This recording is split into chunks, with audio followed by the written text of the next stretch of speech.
નમસ્કાર વિદ્યાર્થી મિત્રો, આજે આપણે સ્ટાન્ડર્ડ 7 તેમાં યુનિટ 3 તેની એક્ટિવિટી 8 જોઈએ.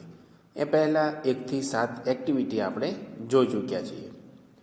તો આજે આપણે એક્ટિવિટી 8 શરૂ કરીએ. Read the sentences and fill in the blanks.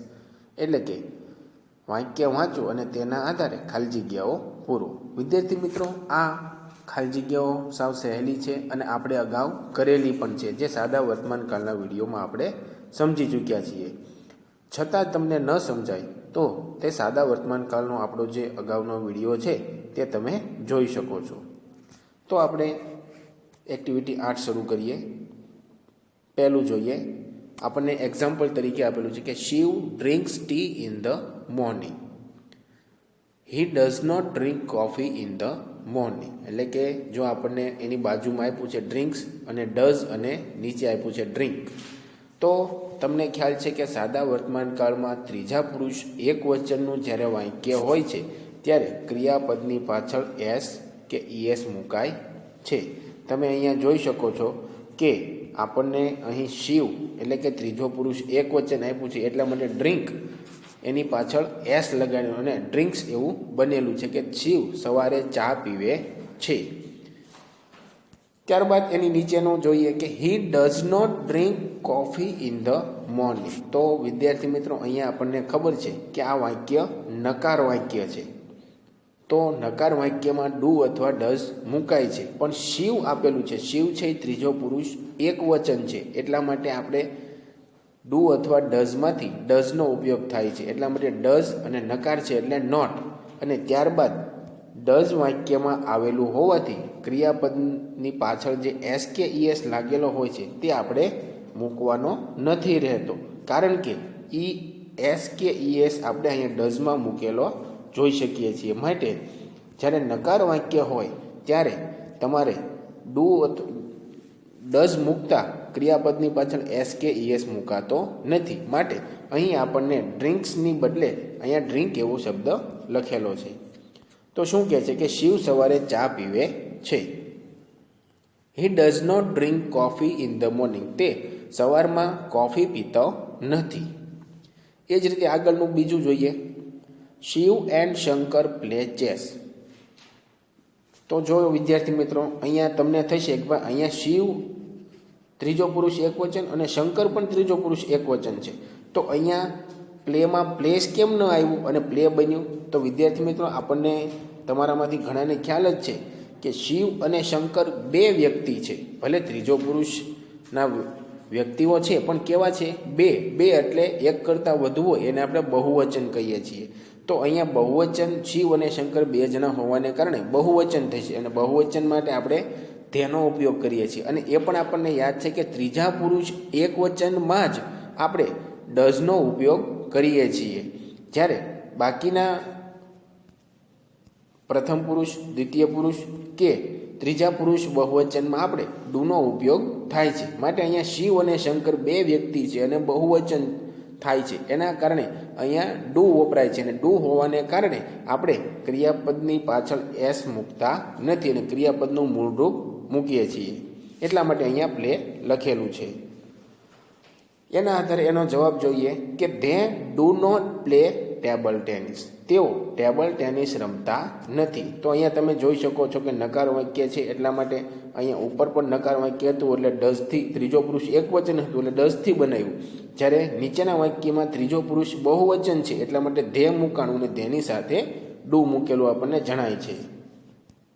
ત્યારબાદ ત્રીજું વાક્ય જોઈએ, Shankar prepares lunch for Shiv. હવે વિદ્યાર્થી મિત્રો, તમે તમારી જાતે કહી શકશો કે અહીં આપણને શંકરનું નામ આપેલું છે અને શંકર ત્રીજો પુરુષ એક વચન હોવાને કારણે ક્રિયાપદ જે પ્રિપેર એટલે બનાવવું છે એની પાછળ એસ કે ઈએસ મૂકેલો જણાય છે. સમજ પડી ને વિદ્યાર્થી મિત્રો? એ જ રીતે હવે આપણે એનો જવાબ જોઈએ. નીચે ખાલી જગ્યા પૂરીએ. તો આપણને આપ્યું છે પ્રિપેર્સ, ડઝ અને પ્રિપેર. તો અહીંયા શંકર છે એ શિવ માટે બપોરનું ભોજન બનાવે છે. તો નીચેનું વાક્ય જોઈએ, શિવ ડઝ નોટ, પછી બ્લેન્ક્સ એટલે કે ખાલી જગ્યા આપી છે, લંચ ફોર શંકર. તો શંકર છે એ શિવ માટે બપોરનું ભોજન બનાવે છે, પણ શિવ છે એ શંકર માટે જમવાનું બનાવતો નથી. તો અહીંયા આપણે કયો શબ્દની ખોટ દેખાય છે?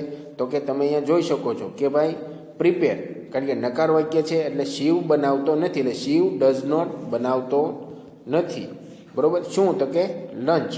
તો અહીંયા આપણે પ્રિપેર છે એનું આપણે એસ કાઢી અને આપણે પ્રિપેર શબ્દ અહીંયા લખવાનો રહેશે, કારણ કે એસ કે ઈએસ અહીંયા ડઝમાં આવેલો છે માટે. ત્યારબાદ ચોથું જોઈએ, ચાંદની મેમ ટીચીસ અસ ઇંગ્લિશ. અહીંયા મારા પાઠ્યપુસ્તકમાં પ્રશ્ન ચિહ્ન આવેલો છે જે મૂકવાનો રહેતો નથી. ચાંદની મેમ ટીચીસ અસ ઇંગ્લિશ, એટલે કે ચાંદની મેડમ અમને અંગ્રેજી ભણાવે છે. તો આપણે ચાંદની મેમ કોણ છે? તો કે ત્રીજો પુરુષ એક વચન, એટલા માટે ટીચીસ, ટીચની પાછળ ઈએસ મૂકીને ટીચીસ એવું બનાવેલું છે. તો અહીંયા આપણે ખાલી જગ્યામાં અહીંયા શેનો ઉપયોગ કરશું? તો કે ડુ અથવા ડઝ આપણને આપેલું છે. તો આપણે વાક્ય જોઈએ, નીચેનું વાક્ય જે નકાર વાક્ય બનાવવાનું છે. તો શી પછી ત્રીજો પુરુષ એક વચન હોવાને કારણે આપણે અહીંયા ડઝ મૂકશું, એટલે કે શી ડઝ નોટ. પછી શું કરે છે? ક્રિયા કઈ કરે છે? ભણાવવાની. તો શું મૂકીશું? અહીંયા ટીચ. શું કામ? કે અહીંયા ડઝ આવેલું હોવાથી આપણે ક્રિયાપદની પાછળથી એસ કે એસ કાઢી અને અહીંયા આપણે ટીચ મૂકીશું. એટલે શું બનશે? તો કે ચાંદની મેમ ટીચીસ અસ ઇંગ્લિશ છે એનું આપણે બનાવીએ કે ભાઈ અમને વિજ્ઞાન ભણાવતા નથી પણ અંગ્રેજી ભણાવે છે. તો શું બનશે? She does not teach us science. ટીચીસનું શું થશે? ટીચ, અને આગળ મૂકશું ડઝ. ત્યારબાદ પાંચમું જોઈએ, students read magazines in the library. તો વિદ્યાર્થી મિત્રો તમે અહીંયા જોઈ શકો છો સ્ટુડન્ટ્સ એટલે કે વિદ્યાર્થીઓ બહુવચન છે. તો બહુવચન છે એટલે અહીંયા આપણે જોઈ શકીએ છીએ રીડની પાછળ રીડ જ મૂકેલું છે, એસ કે ઈએસ મૂકેલો નથી. તો આ ત્રીજો પુરુષ બહુવચન થાય છે માટે એસ કે ઈએસ નહીં મૂકતા ક્રિયાપદનું મૂળ રૂપ મુકાય છે. તો નીચેનું જોઈએ, ધે ડુ ખાલી જગ્યા રીડ ટેક્સ્ટ બુક ધેર. તો જો અહીંયા કીધું છે કે લાઇબ્રેરીમાં તેઓ મેગેઝિન વાંચે છે, તો ટેક્સ્ટ બુક વાંચતા નથી એવું આપણે કહેવાનું છે. તો શું બનશે? તો કે ધે ડુ નોટ, કારણ કે ટેક્સ્ટ બુક આપણે વંચાવવાની નથી એટલા માટે આ ખાલી જગ્યામાં આપણે આવશે not. They do not read textbook there. આ રીતે આપણે વાક્ય બનાવવાનું છે. ત્યાર પછીના વાક્યો 6 અને 7 તમારે જાતે બનાવવાના છે, અને 8, 9, 10 જે વાક્યો છે તેમાં તમને તમારી આસપાસ જોવા મળતા વાક્યોમાંથી રોજની ક્રિયાઓ જે હોય તેમાંથી લઈ અને કોઈ પણ 3 વાક્ય તમે બનાવી શકશો. ત્યારબાદ એક્ટિવિટી 9 જોઈએ, રીડ ધ સેન્ટેન્સીસ, એટલે કે નીચેના વાક્યોને વાંચો. વિદ્યાર્થી મિત્રો અહીંયા કેટલાક વાક્ય જે છે એ સનાતન સત્ય છે, એટલે કે જે હંમેશા એ જ મુજબ થતા હોય છે, એમાં કોઈ પણ જાતનો ફેરફાર શક્ય નથી બનતો. જેમ કે પહેલું વાક્ય જોઈએ, the sun always rises in the east, એટલે કે સૂર્ય હંમેશા પૂર્વમાં ઉગે છે. The sun never rises in the west, સૂર્ય ક્યારેય પશ્ચિમમાં ઉગતો નથી. તો વિદ્યાર્થી મિત્રો આપણને બધા જ ને ખબર છે કે સવાર પડે એટલે સૂર્ય આપણને પૂર્વ દિશામાં દેખાય છે અને સાંજ પડે એટલે સૂર્ય આપણને પશ્ચિમ દિશામાં જ દેખાય છે. એવું ક્યારેય બનતું નથી કે સૂર્ય છે એ પશ્ચિમ દિશામાંથી આપણે ઉગતો જોઈ શકીએ અને પૂર્વ દિશામાં અસ્ત થાય એવું. ત્યારબાદ બીજું જોઈએ, the train always runs along the rails, it never runs along the road. શું કહે છે કે ટ્રેન હંમેશા છે એ પાટા પર દોડે છે, તે ક્યારે રસ્તા પર દોડતી નથી. વિદ્યાર્થી મિત્રો આપણને ખબર છે કે એક સનાતન સત્ય જેવું જ વાક્ય છે કે ટ્રેન છે એ પાટા સિવાય કોઈ જગ્યાએ દોડી શકે નહીં. The bat always gives birth to young ones, it never lays eggs. શું કહે છે? બેટ એટલે ચામાચીડિયું. આપણે બધાએ અવાવરું વૃક્ષ જે હોય, જંગલ વિસ્તારના વૃક્ષો હોય ત્યાં આ બેટ એટલે કે ચામાચીડિયા ઊંધા ડાળે લટકતા જોઈએ છીએ, અને તેની એક વિશેષતા છે, આ જે ચામાચીડિયું છે તેની એક ખાસ વિશેષતા છે કે તે પક્ષી હોવા છતાં તે બચ્ચાને જન્મ આપે છે. મોટા ભાગના આમ તો દરેક પક્ષી છે એ ઈંડા મૂકતું હોય છે, પરંતુ ચામાચીડિયું એક એમાંથી અપવાદ છે કે જે પક્ષી હોવા છતાં બચ્ચાને જન્મ આપે છે. તેને પ્રાણી તરીકે ઓળખવામાં ઓળખવામાં આવે છે. The bat always gives birth to young ones, it never lays eggs. એટલે કે આ ચામાચીડિયું છે તે હંમેશા બચ્ચાને જન્મ આપે છે, તે ક્યારેય ઈંડા મૂકતું નથી. ત્યારબાદ ચોથું જોઈએ, the rat always lives in the hole. એટલે કે ઉંદર છે એ હંમેશા દરમાં રહે છે. Sometimes it lives behind the big jars. Sometime એટલે ક્યારેક તે બિગ જાર, મોટી જે બરણી હોય તેની પાછળ રહેતા હોય છે. ઓર એટલે કે અથવા ઇન ધ કપબોર્ડ કે કબાટમાં પણ આપણે જોઈએ છીએ. It never leaves in the nest. It never તે ક્યારેય, લીવ્સ એટલે રહેતા નથી, ઇન ધ નેસ્ટ એટલે કે માળામાં, તે ક્યારેય માળામાં રહેતા નથી. પાંચમું જોઈએ, I always walk to my school. એટલે કે હું મારી શાળાએ હંમેશા ચાલતો જાઉં છું. I sometimes go to school on my friend's bicycle. હું સમટાઈમ્સ એટલે કોઈક વાર મારા મિત્રની સાયકલ પર શાળાએ જાઉં છું. I never go to school by bus. હું ક્યારેય બસ દ્વારા શાળાએ જતો નથી. જો વિદ્યાર્થી મિત્રો પાંચમા વાક્યમાં તમે જોઈ શકો છો કે રોજ એ ચાલીને જ જાય છે, ક્યારેક મિત્ર સાથે સાયકલમાં જાય છે અને ક્યારેય તે સ્કૂલની બસમાં જતો નથી. તો તે જ રીતની એક્ટિવિટી આપણે બી જોઈએ કે tick right about your self in the table. તમારી જાત વિશે તમે જે પણ કાંઈ રીતનું કોઈ કાર્ય કરો છો તો તેના આધારે તમારે ઓલવેઝ, નેવર અને સમટાઈમ્સ એ ત્રણમાંથી એક ઉપર તમારે ટીક કરવાનું છે. જેમ કે પહેલું જોઈએ, ગેટ અપ અર્લી. જો તમે દરરોજ વહેલા ઉઠતા હો તો તમે ઓલવેઝમાં ટીક કરી શકો. ક્યારેક વહેલા ઉઠતા હો, ક્યારેક મોડું થતું હોય તો સમટાઈમમાં ટીક કરી શકો. અને ક્યારેય તમને વહેલા ઉઠવાની ટેવ જ ન હોય તો તમે નેવરમાં પણ ટીક કરી શકો છો. પણ મોટાભાગના વિદ્યાર્થીઓ છે એ વહેલા જ ઉઠતા હોય છે. ત્યારબાદ બીજું જોઈએ, ડ્રિંક ટી. એટલે કે ચા પીવી. તો તમારામાંથી મોટાભાગના વિદ્યાર્થીઓ છે એ ચા લગભગ નહીં પીતા હોય, તો તમે તેમાં નેવર, જો ક્યારેક પીતા હો તો સમટાઈમ, અને દરરોજ પીતા હો તો ઓલવેઝમાં ટીક કરી શકો છો. એ જ રીતે બાકીના આગળના વિધાનો છે તે તમારે કરવાનો પ્રયત્ન કરવાનો છે. ત્યારબાદ આપણે જે કોષ્ટક જોયું તેના આધારે એક્ટિવિટી સી જોઈએ કે ટેલ your friends about your activities with the help of the table. એટલે કે જે આપણે કોષ્ટક જોયું તેના આધારે તમે તમારા મિત્રને તમારી દિનચર્યા કહી શકો છો કે ભાઈ હું દરરોજ ચા પીઉં છું, અથવા તો હું ક્યારેય ચા નથી પીતો, વગેરે જેવા વાક્ય તમે કહી શકો. એવું એક્ઝામ્પલ આપણને અહીંયા આપેલું છે કે I always get up early in the morning. I never sing songs. I sometimes prepare tea at my home. I always get up early. ત્યારબાદ I never tell a lie. Sometimes I prepare tea at home. Sometimes I sing a song, અથવા તો I never sing a song. Sometimes I water the plant, વગેરે જેવો તમે તમારા મિત્રને કહી શકો છો.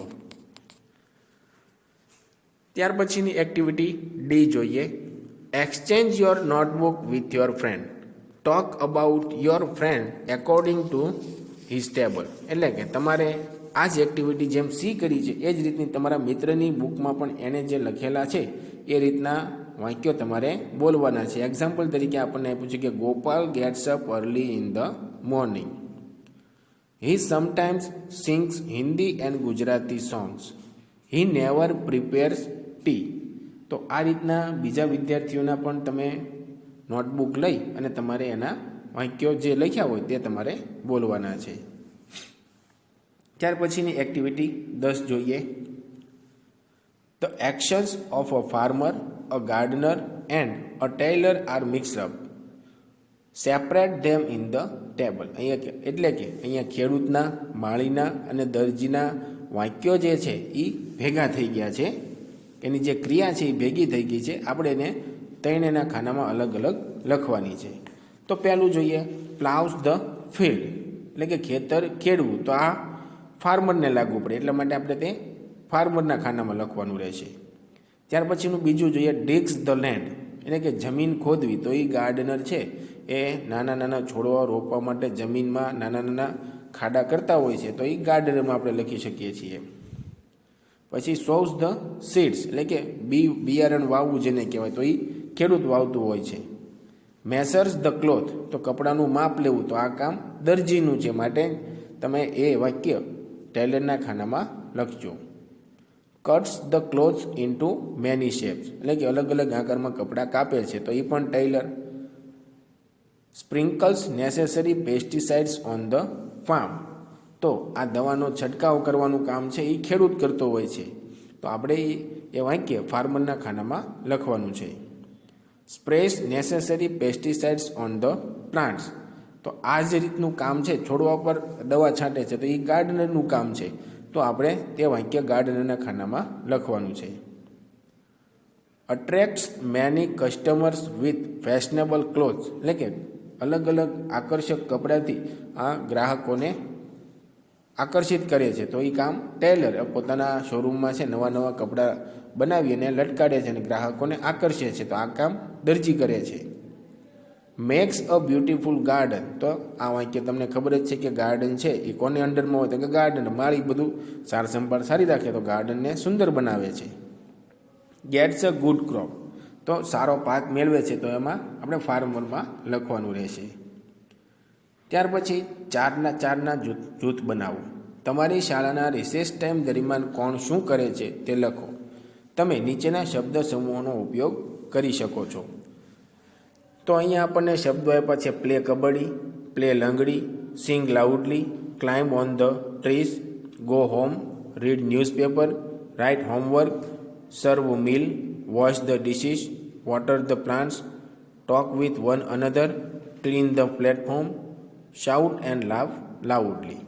તો આ ઉપર જે આપણને શબ્દ સમૂહો આપ્યા છે તે કોને લાગુ પડે, એટલે કે બોયઝ છોકરાઓ, ગર્લ્સ એટલે છોકરીઓ, ટીચર્સ એટલે શાળાના શિક્ષકો, અને મિડ ડે મિલ હેલ્પર એટલે કે મધ્યાહન ભોજનના જે માણસો છે, મદદગારો છે તે. તો આ ઉપરના વાક્યો કોને લાગુ પડે તે આપણે જોઈએ. તો પહેલું છે પ્લે કબડ્ડી. તો પ્લે કબડ્ડી છે એ મોટા ભાગે છે વિદ્યાર્થીઓ, છોકરાઓ રમતા હોય છે, તો આપણે પ્લે કબડ્ડી છે એ બોયઝના ખાનામાં લખશું. ત્યારબાદ પ્લે લંગડી, તો આ રમત છે છોકરીઓ વધારે રમતી હોય છે, તો આપણે ગર્લ્સના ખાનામાં લખીશું. સિંગ લાઉડલી, તો સિંગ લાઉડલી છે એ છોકરીઓને વધારે ગીત ગાવાનું ગમતું હોય છે, તો એમાં તમે ગર્લ્સ પણ લખી શકો અને બોયઝ પણ લખી શકો.